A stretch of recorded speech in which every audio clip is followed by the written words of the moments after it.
আজ আবারও নতুন স্বাদের একটি খাবারের রেসিপি নিয়ে চলে এসেছি। বাচ্চাদের শরীর একটু খারাপ হলেই, অর্থাৎ জ্বর সর্দি কাশি যাই হোক, ওরা কিন্তু কিচ্ছু খেতে চায় না। তো সেই সময় মায়েরা কিন্তু খুব মুশকিলে পড়ে যায়, আর বড়দেরও একই অবস্থা হয়। তাই বাচ্চা বড় সবার কথা ভেবেই আজকের রেসিপি। প্রথমে একটা কাঁচা আমকে এইভাবে গ্রেড করে নিতে হবে। এটা খানিকটা পেকে গেছে, তবে যাই হোক। তারপরে জিরে রাইস নিয়ে নিয়েছি 2.5 বাটি, তার ঠিক ডবল 5 বাটি জলের মধ্যে সেটাকে সেদ্ধ করে নিয়েছি, ফ্যান ঝরাইনি। এবার কিছু গোটা মশলা। ভাতটা সেদ্ধ করার সময় কিন্তু অবশ্যই নুন দিয়ে নিতে হবে। নিয়ে নিয়েছি কড়াইতে ঝট করে তেল গরম করে নিয়ে তার মধ্যে দিয়ে দেব 1 বাটি বাদাম, চিনে বাদাম। তারপর চিনে বাদামগুলোকে লো টু মিডিয়াম ফ্লেমে রেখে ভালো করে একটু নাড়াচাড়া করতে থাকবো। তার মধ্যে দিয়ে দেব 1/2 চামচ চানা ডাল, 1/2 চামচ বিউলির ডাল, 2টো চিড়ে রাখা কাঁচা লঙ্কা আর কয়েকটা কারি পাতা।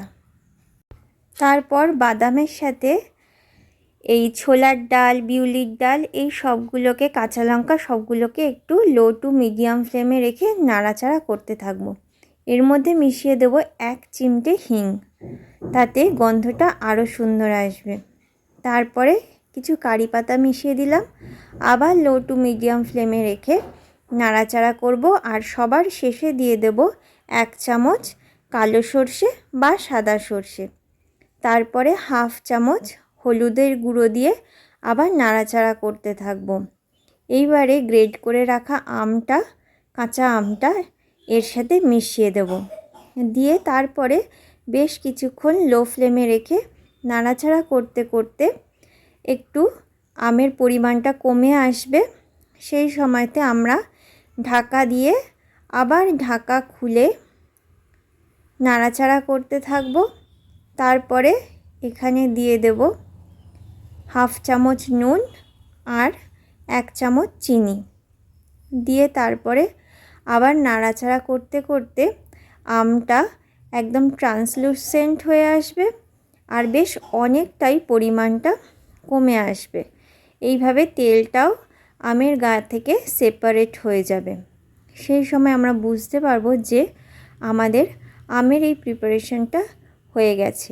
এবার আর অল্প একটু কাজ আছে, তাই এই আমটাকে এরকমভাবে আলাদা একটা পাত্রে তুলে সরিয়ে রেখে দিলাম। এবার একটু বড় জায়গায় ভাতটা ঢেলে ফেলতে হবে। কড়াইতে অল্প একটু আমের তেল লেগেছিল, তাই আমি কড়াইয়ের মধ্যেই ভাতটা ঢেলে ফেললাম। ভাতটা বেশ ঝুরঝুরে হয়েছে, দেখেই বোঝা যাচ্ছে। এবারে হালকা হাতে, চামচ দিয়ে হোক হাত দিয়ে হোক, ভাতের সাথে আমের প্রিপারেশনটা এইভাবে মিশিয়ে নিতে হবে।